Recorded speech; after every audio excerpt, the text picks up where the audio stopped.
अब रुक करते हैं उत्तर प्रदेश के बलिया का, जहां 11वीं में पढ़ने वाली एक छात्रा का स्कूल जाते समय रास्ते में मर्डर हो गया। लेकिन इस मौत पर सिस्टम खामोश है। आखिर क्यों? इस रिपोर्ट में देखिए, आपको समझ आएगा।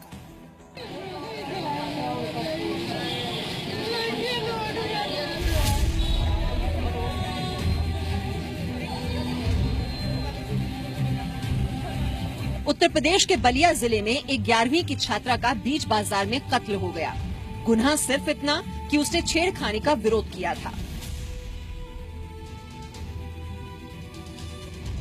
हमको सर इंसाफ चाहिए। खून के बदले खून लेंगे। जब उसका लाश निकलेगा तब हम बच्चे का अर्थ उठाएंगे। जिस सूबे में एंटी रोमियो स्क्वाड का ऐलान बड़े शान से किया जा रहा है, वहाँ 2 हफ्ते से एक लड़की इस डर से स्कूल नहीं जा रही है कि स्कूल जाएगी तो वो छेड़ेगा। चक्कू से गोद के मारे हैं मेरी छोटी बहन को। वो लोग परेशान करते थे तो पापा बोले ठीक है तुम स्कूल मत जाओ। 1 हफ्ते से स्कूल नहीं जा रही थी।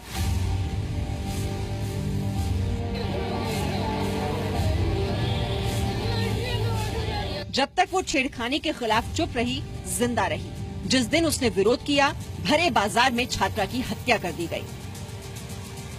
ब्लैकमेल करता है कि अगर तुम मुझसे बात नहीं करोगे ना तो तुमको मार डालेंगे। ऐसा तो वो 6 महीने से, साल भर से कर रहा था। वो मेरे घर में कभी ईंट फेंकता था, कभी पत्थर फेंकता था, ऐसे परेशान करता था। एक बेटी का भरे बाजार में कत्ल हो जाना बड़ी खबर नहीं बना। कोई नेता उस बेटी के घर नहीं पहुंचा। किसी ने उस परिवार को हिम्मत नहीं बंधाई।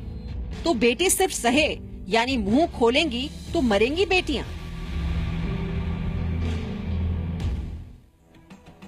दरअसल बलिया में जिस छात्रा का मर्डर हुआ वो 2 हफ्तों से स्कूल नहीं जा रही थी, क्योंकि गांव का ही एक लड़का रास्ते में उसका पीछा करता था, छेड़खानी करता था। और कल सुबह जब वो हिम्मत जुटाकर स्कूल के लिए निकली तो जो लड़का उसको परेशान करता था उसी ने चाकुओं से गोद गोद कर लड़की को मार डाला। ये खबर अब तक किसी कोने में पड़ी थी। आखिर क्यों गांव की एक लड़की की ऐसी मौत के लिए इंसाफ मांगने के लिए आगे क्यों नहीं आया? आखिर क्यों जो लड़की अत्याचार के खिलाफ आवाज उठाती है वो मार दी जाती है?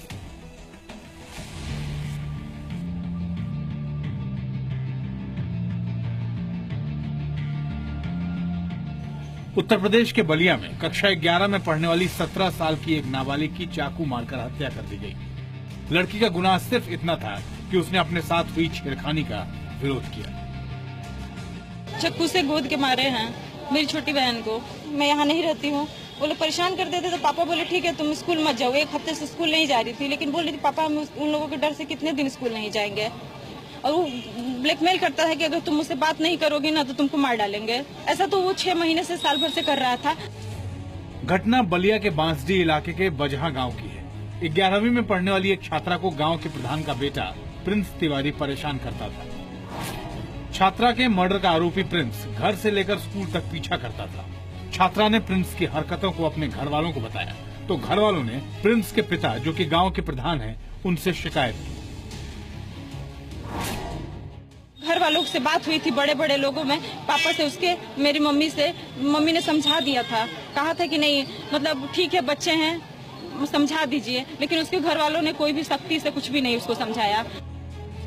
शिकायत के बाद भी जब प्रिंस ने छात्रा को परेशान करना जारी रखा तो उसने स्कूल जाना छोड़ दिया।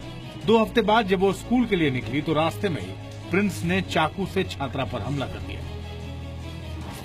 लड़की की धारदार हथियार से गले में वार करके हत्या की गई है और जो भी दोष अभियुक्त हैं उनके खिलाफ प्रभावी कार्यवाही होगी। 7 बजे की घटना है। साइकिल से पढ़ने के लिए जा रही थी, स्कूल जा रही थी।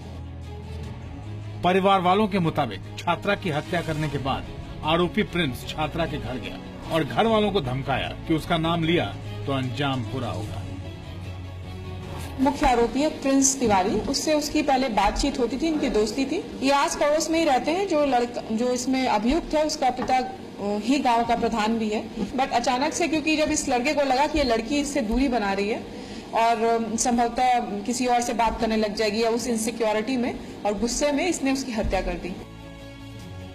पुलिस ने घटना के मुख्य अभियुक्त को गिरफ्तार कर लिया है, लेकिन सवाल यह है कि भरे बाजार एक लड़की के मर्डर पर इतनी चुप्पी क्यों उसके समर्थन में आवाज नहीं उठी? और उससे भी बड़ा सवाल ये कि क्या बेटी अपने लिए आवाज उठाएगी तो मारी जाएगी?